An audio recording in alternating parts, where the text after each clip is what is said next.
நம்ம பார்த்த 3 நில உடைமை வரி முறைகள்ல வந்து ஃபர்ஸ்ட் நம்ம பார்த்தா நில உடைமை முறை நிலையான நிலவரி திட்டம். அது வந்து இன்னொரு பேர் என்ன, ஜமீன்தாரி முறை, ஜகீர்தாரி முறை, மகுல்ஜாரி முறை, விஸ்வஸ்தாரி முறைன்னு 4 பார்த்தோம். அது எப்போ கொண்டு வந்தாங்கன்னா 1765 ராபர்ட் கிளைவ் வராரு.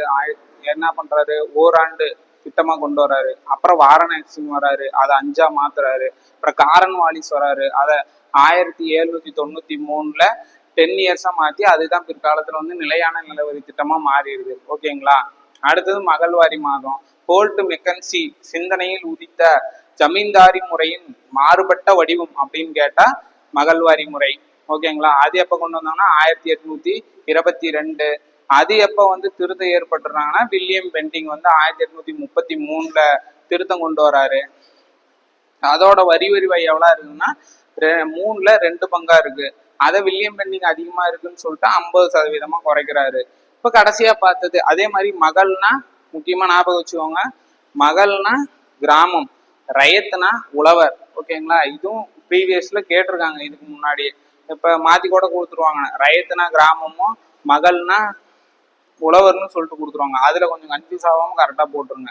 அதே மாதிரி இப்ப இது வந்து எங்க தமிழ்நாட்டுல இந்த 3 திட்டங்கள்ல எந்த திட்டம் வந்து தமிழ்நாட்டுல வந்துச்சுன்னு கேட்டா ரைத்து வரி முறை.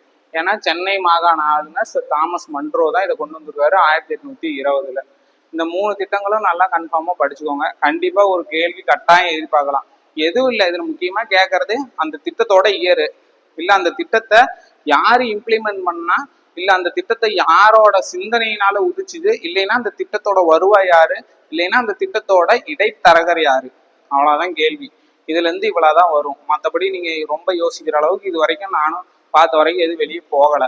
நீங்க புக்ல இருக்கிற கண்டென்ட் 8th புக்ல 11th எக்கனாமிக்ஸ்ல கொஞ்சம் இருக்கும், அதெல்லாம் பார்த்தீங்கன்னாவே ஓரளவுக்கு போகும். அதெல்லாம் கொஞ்சம் தரவு பண்ணிட்டு இந்த இயர்லாம் உங்களுக்கு இருக்கும்போது வெளியே அவுட் ஆஃப் சோர்ஸ் பார்க்கறேன்னா பார்த்துக்கோங்க.